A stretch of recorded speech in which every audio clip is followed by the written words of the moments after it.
FTSE 100 down 2%. Those fucking Democrats. Yeah, man. Yep. Dun, dun, dun, dun, dun, dun, All right, let's dun, knock dun, it out. dun. That should be our welcome music. Like Well, it superhero is music. because we're live. And Hong Kong is on This fire. is the show. Are we live right now? Yeah, this is the show. We're live? Yeah, I counted you down. I said so many racist and inoperable things that I did. Wow. I did. See, this is the thing. Like, you didn't, but your brain just says, I was being recorded and I didn't know it. I must have said something racist, which makes me not even a question. Was I just on the phone with Ukraine? Because I don't remember. Whoa. Anything could happen when you find out you've been recorded.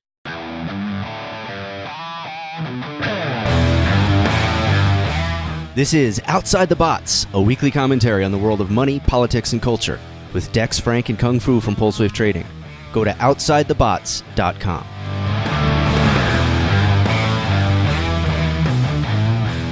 I totally forgot a week after I had the call and I was admitted to having to tell everyone to the Senate that I actually had another guy on the phone. His name was Mike Pompeo. Did he just announce that? They just came out in Bloomberg today. They announced that he was on the call. Get out of town. Yeah, dude. Like, I think he really is setting them up for something. It's so funny. Listen, we posted last week Outside the Botz. It's a setup. The whole thing is a setup. For sure. I think it is. It has to be. Rudy Giuliani. No one's that stupid. Rudy Giuliani has said, if you go to Outside the Botz, it's from like last week. Rudy Giuliani said that it was a setup. He came out and he's been investigating this whole thing for weeks. And he was on Fox News like the next day. Basically, he said he was trying to get people to pay attention to what happened in the Ukraine with Biden for 6 months or something like that. I'm going to find the video and post it right here. Hold on. It's one of our older posts because our executive cat lady is posting. This is brought to you by... Here it is. Okay, I have it. Trading. Here it is. Don't worry, I'll add a commercial in post. You're gonna add it. You're gonna add it. That was my commercial voice. Yeah, PulseWaveTrading.com, people. You can't have Outside the Botz for free. It's sponsored by PulseWaveTrading.com. Hit the price triggers or don't trade at all. And watch your portfolio fall like the Dow today, down 522 points. Yeah, and falling. All right, I'll put this in the show notes. This is from last week. Giuliani. I think we talked about it last week. This is where he went off on how the whole thing, he's been trying to get people to pay attention. So that's a real thing. People should go check it out. I'll put it. We're doing show notes, by the way. So everything we talk about is going to be all the links. You'll be able to go to them and see them, and they're wonderful at OutsideTheBotz.com. But our first story for today, gentlemen, is not about Rudy Giuliani. Excuse me, I just burped. Oh my goodness! Get it together. What is it? It's not his day. No. It is my day. It's as Kanye would say, this is the day that the Lord has made, because Kanye. No, what he would also say is bought more jewelry than Louis V. My mama couldn't get through to me. Exactly. Look, I made a thumbnail. I have the little social justice warrior freaking out. So here is my article. But this is the original article. Are you announcing the article? Or are you going to say like, "Hey"? No, we're looking at it. We're going to talk about. Hold on, I gotta hide this. So this is his new album released, called a 35-minute religious rant about the evils of the modern world. And this is my favorite part. Whoever this Simon Boyle is. But he married the devil. Yeah. Well, this is the thing that's interesting. Maybe that's why he's doing it. Well, the interesting thing about Kanye is, for example, the Fox News story about this, which is how I got this link. You take like 3 websites to get to the original article, but the Fox story refers to Kanye as an evangelical Christian, which I've never. This article refers to him. Maybe it was I don't remember which, but one of these articles. Let me just clear the slate there. One of them refers to him as a born-again Christian. Another refers to him as an evangelical Christian because he's been doing his Sunday things. By the way, Brad Pitt has been attending his Sunday services. Wow. Yeah. And the guy who performed his wedding is a Wilkerson of the David Wilkerson family. I know you'll recognize that name, Dex. Yes. So it's his cousin's son, and any Berkowitz, Rich. or Schwartz going on in there. How dare you? Now you're going against Christians just because people are your heritage. Okay. Yeah. So David Wilkerson is famous for The Cross and the Switchblade, and the guy who performed, which was a famous book, I guess, in the 80s or 70s. I don't know when it was written, but famous book. And his cousin Rich Wilkerson, who I've heard speak, who is definitely an evangelical, his son Rich Wilkerson Jr. performed Kanye's wedding to Kim. And I looked at their church, and it's not like some new wave sort of fake Christian thing. Like it seems to be it seems to be a legit evangelical church. So just put that out there. I disagree. Well, no, but Dex, what I'm talking about is it's not a like liberal Methodist church. Yeah, I get what you're saying, but as far as this whole thing, man, is just a promotion for his album. Oh, I don't know. Listen, I don't think. Okay, I don't want to get into the religious aspects of it. The thing that here's where they call him a born again Christian. How can you not when the article is getting it? It's going there. But the article is going there. But what I mean is the troll level. He has reached troll level 1 million with this album. It's called Jesus is King. See, but here's my thing, though. I mean, I know he said he refuses to sing any of his old secular music, and he only is that what he said? Yeah, I didn't know that. Yeah, and he only wants to do songs, Christian songs, and even some previous songs that he did that had Jesus in it. Those only songs that he said he'll do. I get it. I get that. But you have to look at where he's been going on this tour. Mm-hmm. He hasn't been going, to any biblically based churches. He's been going to a lot of questionable places. I'll believe it when I see him sit down with Vodi Bakum or Paul Washer or Ligonier Ministries or John MacArthur. I'll believe it then. But until then, I'm going to have to say, no, he is not a born again Christian.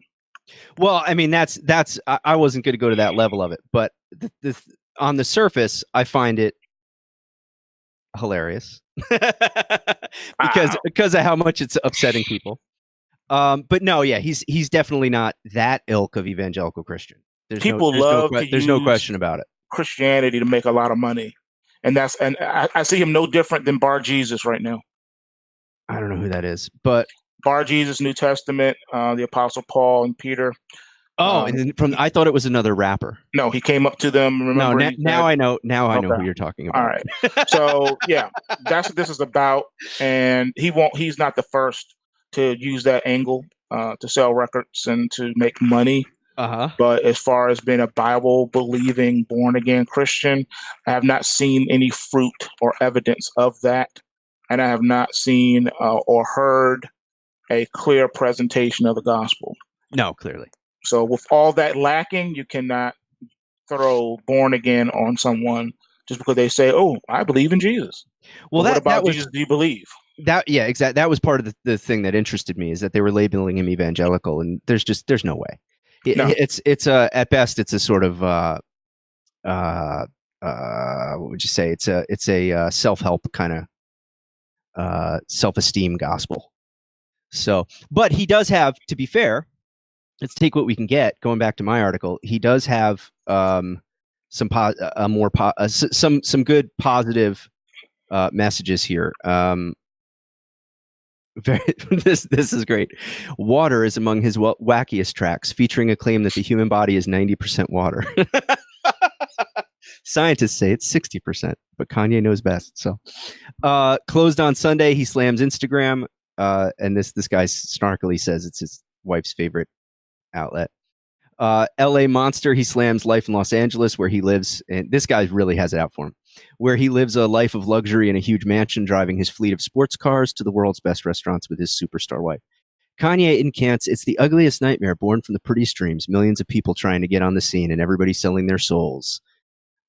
Everyone say they woke, but they sleepwalking, dead, eyes closed. So Okay, let's put the Christian part aside.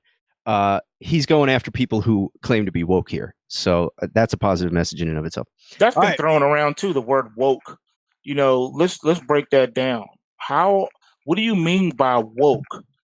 Because when you say you're woke, then first of all, you're admitting that you were once asleep. A person can't be woke unless they were first asleep.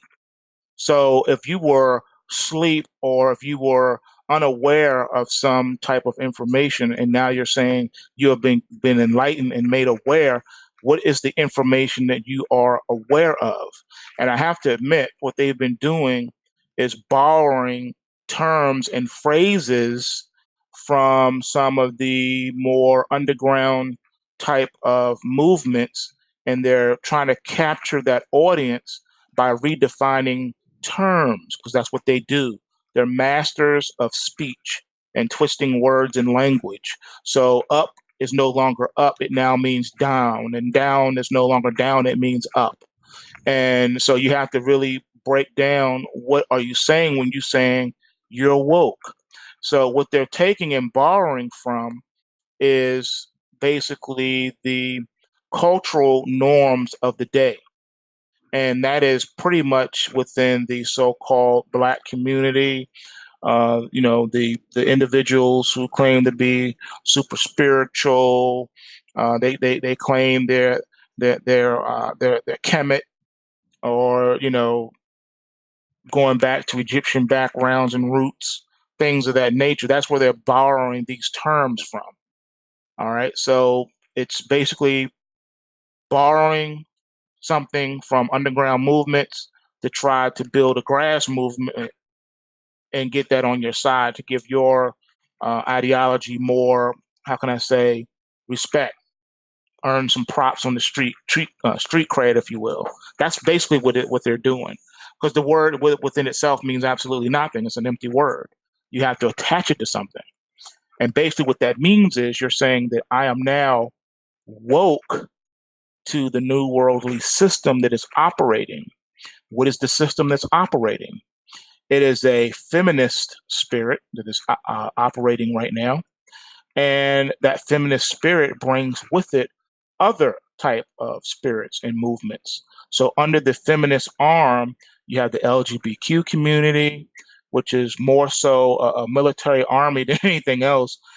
Name a time in history that you can remember that by speaking out against a particular group could cause you not only to lose your livelihood, but in some cases, even your freedom or your life. We can't recall.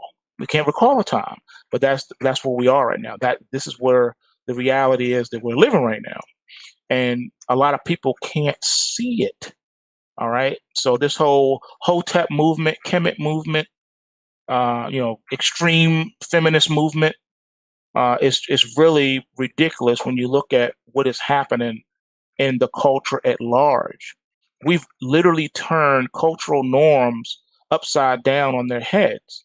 Instead of men being masculine, you have now men being feminine. And instead of women, do the talk. You know what I'm talking about? Yeah. And instead of women being feminine, they're being masculine. And that's being paraded. Shame has gone away. The fear of God has gone away. All right. You can't even fathom that this is going on. I'm just looking at where we came from just 20 years ago to now. And if you would have said this 20 years ago, that this is what these things will be happening today, it would not, you wouldn't believe it. You say this dude is bugging. He's a space cadet. He doesn't know what he's talking about. But now look at it. Look what we have. We have now men who have feminized themselves so that and so they can compete in female sports. It's confusing. It's very confusing. It's ridiculous. So you got a grown man knocking that out women doesn't even look real in the ring. Come on, man. This is ridiculous. And it's all about the detox. I'm telling. I know I'm hurting feelings with all this, but these are facts. Especially Matt's. These are facts. You have to deal with it ontologically. Got to deal with it. A man is still a man, even if he mutilates himself. You got to do the detox. The woman is still a woman, even if she mutilates herself. That was funny. And changes her appearance, is still a woman. Your DNA has not changed. All right, your chromosomes still are what they are at birth. Nothing has changed about you ontologically or physically. All right, not really even well said, mentally. actually. I was going to say something really funny, but you know what? That was just really fucking well said. Here's where it becomes, dangerous. Like the libertarian in me says, I don't care what you do, right? But that's not where the woke culture stops. The social justice warrior culture stops. Correct. For example, like the story, I don't know if we covered it last week, but New York is now, you can get fined up to $250,000 for calling someone an illegal alien, which, by the way, that terminology is used legally, and it's part of the law in New York, right? So you say, well, under what circumstances? And it has to do with the heart, the way you, basically your attitude behind how you said it. Which, how does the government get to determine what's in my heart? Right? What's in my mind, because what my motives are? What's in your mind. Exactly. Well, that's just it. Right, on a lighter note. Or as Morpheus said, show them. On a lighter note, my favorite zoo, the Bronx Zoo. Red pill or blue pill? You guys tell me if you can hear this. You do a detox. This woman, this lady, let's see, what's her name? I don't know how to pronounce Are we still on the Kanye stuff? No, we're on the Lion now. We're on the Lion now. The Lion, the Witch in the Wardrobe. Queen Empress something or other. Oh, I was going to read. Right, ready? Here, watch. Hold on, watch. Kanye, listen. But you guys talk a lot about the Jesus Christ and the baby Jesuses of Kanye West, but he's been talking about this for all his albums. There's nothing new here. So this is just this is a marketing play. But his earlier song that I think everyone likes, him, "Get 'Em High." This is like, what is his second or third album, right? The one that made him super famous, the one that kind of brought him to superstardom. He had like 6 hits on this album. He goes, "I'm gonna follow my heart, and if you follow the charts or the plaques or the stacks, you ain't gotta guess who's back." I think this is just Kanye, right? This is Kanye being Kanye. And there's a picture of Trump with him. It seems politically motivated a bit, right? Because if he's leaning towards the church, which recently there's some good data pointing to that the church has won, per se, right? In most states. So, maybe there's a political side for this guy. Who knows? Talks a lot about it. He's doing all the right things. He knows a lot of powerful people. Married the right person at the right time. Just aligning the stars. I think he's a smart dude. I don't think he's stupid at all. I think this guy's very brilliant. No, definitely. I think he said a lot of funny things, a lot of stupid things. But, he broke himself into how many different genres of businesses has he been into? Many. Oh, the guy's and he's been the guy does well with everything he does because he's, you got to be a little bit crazy to do everything.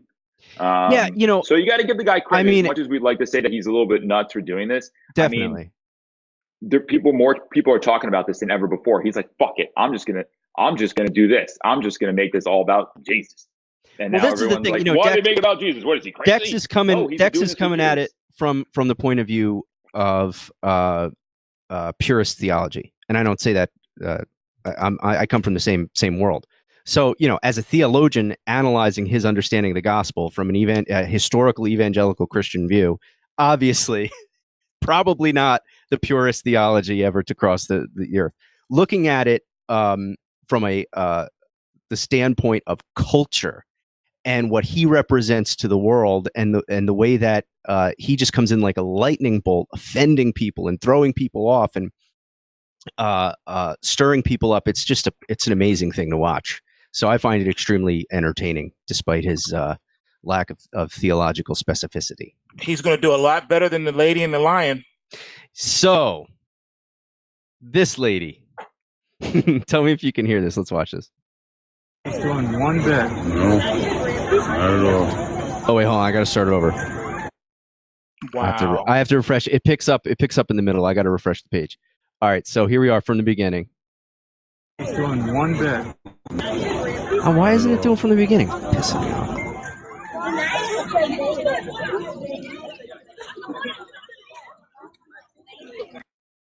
All right, here. And no one stopped her? Wait, hold on. We're gonna watch. We got to watch it from the beginning. Ready? All right. It's doing one bit. Why isn't it going from the beginning? I think she edited it. No, you keep saying let's do this from the beginning, and then you're asking the computer why isn't it happening from the beginning. Because it's not. He's doing one bit. No. She edited this. Yep, I believe it. Because 10 minutes ago, it shows her handing, or, before we started, it shows her handing her phone off to her friend and then stepping in. And then it's no longer showing my favorite part, which is there's this guy right here. See, they've got the transcript. This is what it used to show. The guy goes, "Can you tell her to get back?" An onlooker asks, well after the woman began gesturing toward the lion, which stands mostly still after taking a couple of steps in her direction. "It's probably not safe," in other ads. And then this guy says, "I told her, she don't listen to me." Wow. That's the guy holding the camera. And it's great because he says it just like he goes, "I told her, she don't listen to me." It's fantastic. And I guess that she got bit. No, nothing happened. She survived, but the police are looking for her. Now, couple of things. The lion keeps doing, and man, the original was so much better. The lion is looking side to side, and it's got this look on its face as if it's like, is this dinner? Like, it's almost looking like, wait, are you feeding me right now? Or like, am I allowed to do this? Like, it looks like it's looking for permission to eat her. Like, where's the zookeeper, and can I eat this person? It's a smart animal. What you can't see is there's a moat between them. That's how the Bronx Zoo is. It has a very large moat. You could see sort of in this. I'm forgetting. You guys can see my screen. Like right here is a moat. That's okay. So they have you see right here. That's that description is right next to this little fence. That's how it is at the Bronx Zoo, which I love the Bronx Zoo. So in other words, there's no way for the lion to get to her from where she's standing. No, it could jump. It could jump. I could see it getting across if it had a motivation, and she certainly was the motivation. She has a wonderful tramp stamp, by the way. But so I saw that. Yeah, it's amazing. But then, just continuing with our religious theme this morning, Queen Empress, whatever that is, says, "I have no fear of nothing breathing. Lionist instinct, real Hebrew girl, 100%. Animal can feel love just like humans. I come in shalom." That is so stupid. Indigo, Hebrew, Israelite, child of the Most High. So I don't know what that means, but let me tell you something. First of all, that's blasphemous, and I'm gonna tell you why it's blasphemous. First of all, the scriptures are very clear. You're not to test or tempt the Lord thy God. And that's exactly what she's doing. What she's doing is foolish.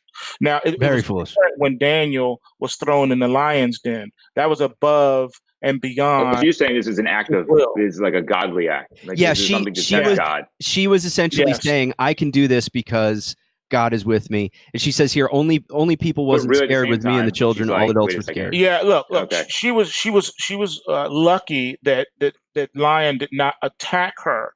All right, that proved nothing. She did not prove that she had some type of, divine from on high leading to do that. All right, what she did was absolutely foolish because she could have easily been eaten by that lion. That was a stupid thing to do. He says, "You're not to test the Lord thy God," and that's exactly what she's doing. There was no reason for her to go and do that. I could see if the lion was standing right next to her newborn baby. Yeah, and she was like, "I'm going. Yeah, go step out and fade." Then that's different. But what she's doing is silly. There's no reason for her to do what she's doing. Look at its face. It's just for publicity, and it's also blasphemous because it's beautiful. She's trying to quote, biblical references to try to justify what she did, which is foolishness. Also, she has her hands up as if she's approaching a cop or something. Like, to the lion, that's just more threatening. You're making yourself look bigger. It's a wild animal. And a wild animal at the end of the day is going to be a wild animal. This is a publicity stunt, and it was stupid and careless and foolish. There's other, by the way, our executive cat blogger sent me a link. She actually has other videos. Where is that video? She has other videos of her doing this at the zoo. It's just this one because of the danger. Oh, I don't.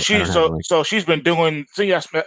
She's not right. She's not the smartest person. I don't know. It's a publicity stunt. She's trying to get views, trying to build up her social media. I'm sure she probably has some merch to go along with it. I wouldn't be surprised. Here's her Instagram.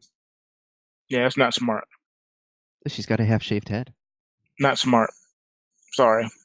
So there's an IQ issue. Okay, here's she's doing it with the giraffes.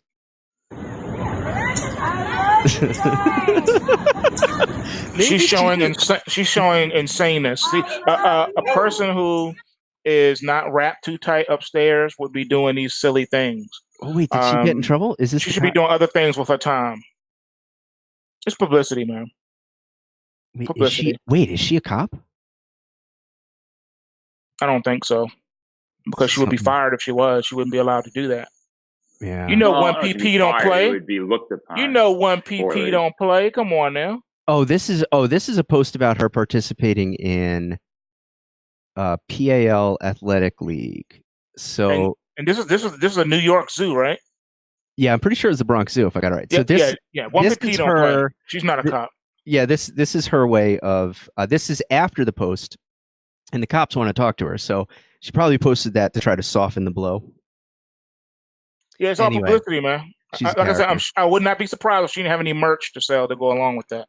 Yeah, right. People are so thirsty for attention right now. All right, our serious story of the day.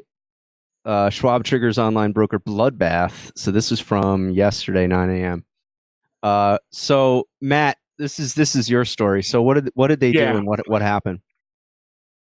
Well, I wanted to bring this up because it works on many levels. It also had an impact to the market, at least for the people that are competing against the Schwabs of the world, like the E-Trades, like the IBKRs, which is Interactive Brokers, and TD Ameritrade, which is TD Bank or Toronto Dominion Bank, that all have their own brokerages. The other reason why is that Robinhood, although is not mentioned in this, they've done such a good job of level the playing field from the incumbent side that now they're the big guy, right, in the room. And as fintech changes, you kind of have to think to yourself, why did they make this move? Why were they allowed to just basically wipe off a $400 million business overnight? And I think some of the reasons why I wanted to pick this article is because it's a great talking piece for the two things that are going on in today's economy. One is data, which is, are you securing your data? Are you protecting your data? And where and what do they want? Like a company like this, what would they want when they give you something free that generally has a very hard cost associated with it? And the second thing is, okay, it's free, but now what? Are more people going to sign up? And if this wasn't the reason for just getting more signups, then let me make a hypothesis here. My thinking is that it's all going towards this bigger banker play, this big bank play, which is they'll use this as an on-ramp to get people into the money management, into the savings, into, I would say, larger corporate or larger personal holdings. If you're trading and you have over $25,000 in your account, I believe they give you the margin account. So right then and there, you have, if you have $25,000 or more, I think according to some statistics out there, and Frank, hopefully you're going to look for this and make sure I'm proved right. But I think you have $25,000 in savings. Well, I was asking you to by just saying that. But no, but I believe that it means that you have more than most Americans in your bank account. I believe more than 60% or 70% or more than most Americans in a bank account. And what this means is that they're going after a very specific group of people. They want their data. Again, hypothesis is that they're giving you something for free for a trade of something. I'm assuming that it's the data. And they want to psychologically kind of build a profile on you as a trader or as an investor so they could better attune their financial strategies to a larger portion of financially stable people. And so what does this bring you back to? I know that I kind of threw a fit earlier about the politics of things, but if you look at the politics of things, you look at where things in America have gone, the separation of wealth, or I'd say the separation. I'm not going to say the hierarchy of it, but there's more people that are poor, or middle class is sunken lower with more debt, which just basically makes you poor. And there's more rich out there that are incredibly rich, that are going to probably, leave their kids too much trust fund money and they're just going to waste it away. But, that's also that's also nonsense to say. But in regard of, financially where America is headed, it's just an interesting move. I know they're a global company, but the money is moving very rapidly here right now. As interest rates go down, as cash is getting passed around, as corporations are now starting to kind of be more than frothy. They're kind of at the top of the bubble. Okay, so let me make a pause here. The reason why I'm moving towards this next part is because I'm getting towards the problem that I'm forecasting. So corporations have been taking on a lot of debt for a long time. And I think that a company like this that can offset by bringing in some new players into the market, younger money, they could potentially offset some of the debt that they're carrying. Now that's pretty obvious why people could say that, but let's think of it this way. If you're going to bring in younger people into the mix, that means that you're also going to bring in their parents. It also probably means that you're going to share it. So by focusing your demographic by focusing your company on a lower demographic of people that have money, that are in this 1% or 2% bracket, that have the time to, and are potentially college educated to trade, they could probably figure out that it's worth more than the $400 million that they're losing by giving up these stupid fees. So where does this all go back to the corporation side? Well, they need to free up some cash, because I think what they see coming is what we see coming. I think what they see coming is this next potential hiccup or bubble, or maybe something bigger, who knows, is going to be rippled through the corporation side, not so much the consumer side. So the corporations that hold your debt, the corporations that hold your real estate investments. What about, the corporation that holds your bonds? What about the corporation that makes your toothpaste, right? What about think about it. If these companies start bubbling up and start bursting, who is going to be there to buy them? Banks. Banks are. So right now, if you're a bank, you got to be smart with your time. You got to have a couple bullets in your gun so that you're able to fire at the right time. And what I think they're doing is they're trying to pull in younger people to get their data, understand who they are. So they have long-term buyers, long-term money holders, right? You're looking at 2050 on bonds, 2040, 2060 on bonds. I mean, it's not so far away, right? It's only 30 years.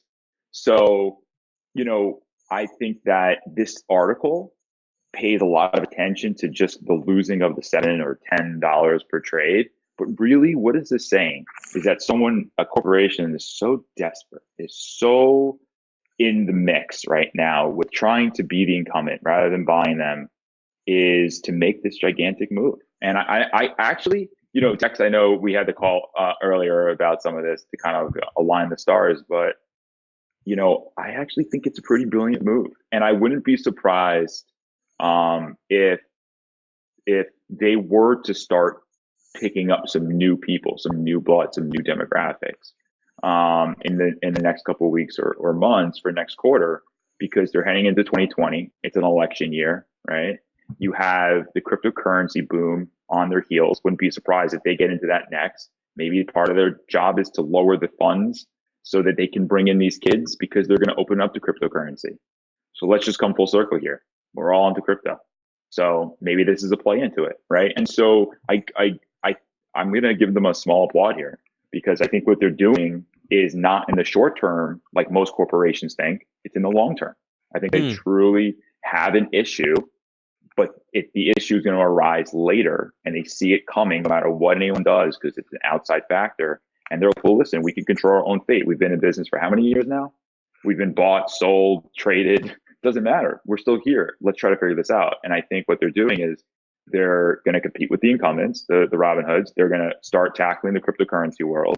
The banks that surround them or manage them or insure them are all aware of this cryptocurrency, or all aware that people don't want to pay for the action of trading. They want to be trading, and that the fees that come afterwards, maybe on the taxes or that come from some other sort of process like data extraction, could actually make you more money because you know the person. Maybe sell them something, right? Or maybe there's another model out there. So So this is why I think this article made a lot of sense. I think that was very well said. Now let's go dark. D-talk. Let's go dark. All right. So what my man Matt said has a lot of truth to it. But in order for you who are struggling to really get the gist of what he's saying, I think we have to go deeper and we have to go dark. I'm going to say some things that will be very new to a lot of people. Some of you will know what I'm saying, and you'll be like, yo, I didn't think about that, but you're right. And then others will be probably scared out of their minds. But I will end it on something uplifting so that you won't walk away from here feeling scared to death and you don't want to leave your house. All right, so first, a little bit of background as to how this article got to where it is today. First of all, the article is a little misleading because it's not really telling you the whole story. It's not giving you the history of what has transpired. Yes, it is true that Charles Schwab has been bleeding money for years, and so has many other companies since late 90s, 1999, what have you. What happened is this. Back in the late 80s, for those of you who were alive then, you remember there was something happening, and it was the breakup of Ma Bell. The government said this has to happen. Ma Bell is a monopoly, and we have to break it up. So what people were unaware of when this happened, they were happy about it because they said, "Oh, phone bills will get less, and all this other stuff to come with it," and they were right. But they didn't understand the nefarious part about this, and that this was just the beginning of something that was to come, more to come. Corporation of America. Yes. What we end up seeing when the 90s start rolling around is we had a thing called the roll-up. The roll-up was when larger companies started swallowing up all the mom and pop companies. And those they couldn't swallow up, they ran out of business by lowering their prices to a price point where the mom and pop couldn't compete. It was sort of like the government intervention during the crisis, right? The debt crisis. Right, but it was a little bit slicker than that. It was sort of like the climactic part of the movie You've Got Mail. What happened? The big bad chain bookstore ran the little teeny mom and pop bookstore out of business because they just couldn't compete with those prices. Tom Hanks is an asshole. So we start seeing the roll up. So then the government started systematically going after industries, each individual industry, and totally leveling it and redesigning it. The government was behind this. The government was doing this. So first, what did we have? We had Ma Bell. That was the first victim. Who was the second victim? The airlines. They said, we're going to revamp all the airlines. We're going to change the way you travel. We're going to change all of that.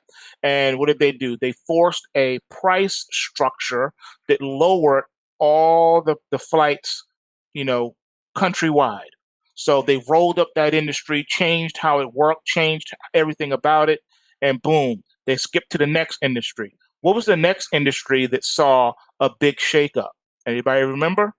All right, we'll take the hand in the back. Real estate. The bank said, okay, we're going to change the way banking laws work and real estate works, and we're going to get everybody in a home, and we're going to have wonderful financial products and tools, and they start rolling that up. And what did you start seeing? Mortgage companies popping up everywhere. Before the dust settled, after the 2008, 2009 crisis, about 300 to 400 banks went under. The majority of them were mortgage. 1990 to 2000. You're right. All the brokerages too. They got swallowed up. About 1,500 of them. You're right. That was my next one. I'm going to segue into that. What was the next thing that got hit? The brokerage business got hit. Now the brokerage. Now see how this segues. This is the big one. This is a really big one because most people on the outside looking in have no idea what I'm about to tell you. The only person that knows what I'm saying is someone who worked in the industry, like my man Matt and myself. If you did not hold a securities license, and if you did not work in a trading capacity, you will have no fathom of what I'm about to say. The government came in and said, we need to do something. We need to compete on a global basis. We need to bring in and usher in globalism. And the only way to do that systematically is we have to revamp Wall Street. So, it started in the late 80s, but didn't come into fruition until like the late 90s. So like between 90, I want to say 97 to 99, somewhere in there. They said we need to totally get off of the fractions and go to the decimal system for all stocks. Mm-hmm. All right. That was the beginning. Because then that way they could code and program everything a lot easier. It was easier in the programmers and the coders and the systems that were already in place. And plus, everyone knows Windows was the government's choice to be the winner. So Windows in every home, Windows in every business, even Windows in the government. Okay, so everything's Windows. So they said, okay, how else are we going to change the brokerage business? I know. I loved Windows 10. That was my favorite operating system. Oh my goodness. I'm going to have to slap this man. They had to eliminate tens of thousands of jobs. They said, you know what? No more stockbrokers. We don't need a stockbroker. We don't need a commodities broker. Everyone's now going to go into the financial advisory role. So thousands of stockbrokers were let go, kicked to the curb. Those that said, I'm down with the program, I will become, a financial advisor. That's what they started doing. So you see firms closing up shop. Of course, this is around the same time as the day trading firms there existed. They were gone. And something else happened really special. The internet. The internet was born and was starting to grow rapidly and take on new forms. And they said, hey, guess what we have for you now? What do you have for us now? Don't forget the porn. We're going to get to that. No dial-up. We have now high-speed internet through cable lines and T1 lines. And they were like, oh, my goodness, where's this been? Sick. And then it led to something else. Guess what that opened the door for? Online trading. Bill Clinton. All right. Yeah, Bill Clinton. He definitely cheerleaded that. Al Gore. Al Gore. Interactive Brokers was born. Interactive Brokers. By the way, just so you know, this is not an advertisement for them, but I use them and I like them. Yeah, I trade with them too. And they're nice, and they actually have great customer support. I've never had a bad issue with them, and if I did, they solved it. So just FYI, they're all making a commission on saying this, but I recommend them. Yeah, that's one of the firms we recommend, and that's definitely one of the high ones on the list. They came out of nowhere and said, you know what, we're gonna revamp the brokerage business even more. Trade with us for $1. And that blew people away. It killed all the old school firms out there, and they've been doing it ever since. And so the only reason why this is in the news again now is because they've come again and said we're going to change it even more. Now you can trade with us for free, no commission, no gimmicks, no commissions, trade free. And now the other firms are just taken to the woodshed. Their stock prices are plummeting. They're like, how in the world can we compete with that? In comes what my man Matt said in the beginning. Everyone's going to make money. Everything costs something. The only way you're going to give up an income stream as strong as a commission stream is to replace it with something else. The only way as a mortgage broker that you could offer point-free loans was because the lender was going to hit you, the broker, on the back end with maybe 3 points, sometimes even as high as 6 points. So of course you could offer people free, 0-point loans up front, pay no points. Of course, because the lender's going to be the one hooking me up. All right. So I thought that was pretty interesting, Now peep this. Ask yourself a question. And I think Matt hit it hit the hammer on the nail. If they're going to be allowing you to trade commission free, no fees, who's giving them the money on the back end? And the question to that has to be the government. So that means they're switching from the commission-based model. I know it's a little dark, Dex. Listen, that's dark because that's conspiracy theory. I'm about to hurt it. I'm about to hurt it. Bringing the hurt. All right. I'm bringing it in. Here it is. Oh boy. Oh my God. A little pig. I think they're moving from the commission-based model to the data-based model. Like my man Matt said, it's about data. Yeah. Someone is paying them for the data. They're now in the business of selling data. Oil, meat, alcohol, data. There you go. Those are the industries. Your data is now for sale. They're going to make that money somewhere because that was their bread and butter is your commissions. That's how they pay. The question is the government. Here's the old saying that the nerds came up with. When Frank is translating. When something is free, you're what's for sale. If a service is for free, you're the thing you're selling. I like that. Oh, I like that. So that's why, you didn't even tell me that. Who are you today? That's why Gmail is free. That's why Google is free. You are what is for sale. Email. Like, I wish I knew all right. that read all my emails. This is good. Listen, we got to wrap. We're running late. This is our last story. I told you guys I had a surprise. I didn't say it was pretty. Okay. Oh boy. I didn't say it was pretty. I just said it was a surprise. Hold on, I got to organize. Go with it. Just quickly. Very scary.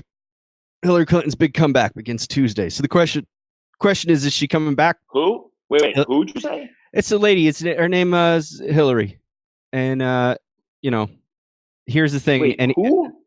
Hillary, as Rush says, she puts her pants on one leg at a time, just like all the other dudes. Did you say the sore loser? What'd you say? The sorest loser. So this sore. This was just posted. Actually, I just saw. Oh, published 1 minute ago. Bill's dick. So this is a quote, and here's the thing down here. This is from Bannon, I believe. Yeah, Steve Bannon used to work for.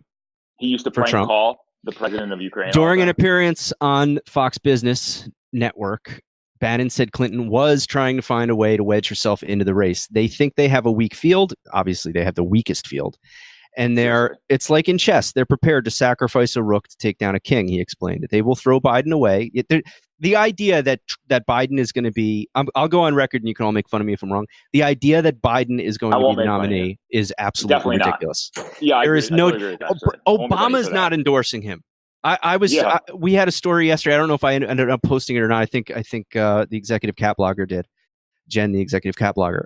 No, what is her name now? Oh, her name now is Jen, the executive cat lady. That's what I made her. Okay. You're tangenting. We had a story yesterday that I can't remember now because he said I was tangenting. But anyway, they will throw Biden away. Oh, they will absolutely. Here's the thing: Biden and Obama were actually very close at one point, and Obama very close. Did they prank call the Ukrainian president? They did, yeah. So and he's not endorsing him. Hello. Which has got to hurt. There was a great story on. Why can't I can never remember things when we're doing on our air. You off and saying ridiculous things. Yeah, that's part of it. Dealing with an 8-year-old who interrupts you every 5 minutes. That's part of what causes me to forget my train of thought. They will throw Biden away to get to Trump and hope Elizabeth or I think Hillary Clinton or Bloomberg or some centrist comes in. Bloomberg is not a centrist. That's a guy who banned sodas. He's not a centrist. He's a fascist. She is running, added Bannon. She's just trying to decide. Blogger. That's the name. That's what it is now, but I'm going to make her change it. She's trying to decide how to fit her way in. Why? So it's a great name, OG. I like OG Cat Blogger, but it's funnier if you say OG Cat Lady. God, you hate on the stupidest things. So anyway, what do you guys think? You think she's running? I think she's running. I think she's going to run. I would just say this, guys, buy Bitcoin. It's our only chance. Buy Bitcoin. AKA, it's what I like to call Plan B, right? Buy some Bitcoin, hold it, get involved in the community. It's important now more than ever to start protecting your data. If you have questions, please reach out. We'll help you as best we can. We are not going to let anyone sponsor us in that regard. We just want to tell you what's what. Dex is an awesome person, and he created this thing. He created this thing called the Pulse Wave Trading. PulseWaveTrading.com. So it's on you guys actually heard that over the crackly Frank. Sorry if I'm PulseWaveTrading.com. I'm hearing the crackle now too. All right, folks. Thanks for watching. Thank you guys. Dex, you have a comment on Hillary? You think she's going to run? No comment. No comment. Why? You probably forgot. I cannot talk about that subject. Okay. That individual. Gotcha. Yeah, please don't. Please don't. We're at the end of the call. All right, cool. Thanks, everybody. We're out. Thank you. Go to OutsideTheBots.com if you want to trade and use the What are we telling people for our next show? What do you mean we're telling them? I don't know. OutsideTheBots.com. Keep an eye on it. Follow us on Twitter. Are we going to do this more frequently, like on a weekly basis, a daily? We are doing it on a weekly basis. It's every week. Every week. Yeah. Outside it's every week. Okay, I wasn't sure because we did it. We did the show. I know it was last week, but I wasn't sure if we're gonna do it every day. No, it was not every day. Every week. Every Wednesday. Right. Outside the Botz at Outside the Botz on Twitter, OutsideTheBotz.com, and then of course sponsored by us at PulseWaveTrading.com. All right, thanks, folks. Bye. Peace. Bye. Be touch. Thanks for checking us out. For links and show notes, go to OutsideTheBotz.com. To learn more about what we do in our real jobs, go to PulseWaveTrading.com.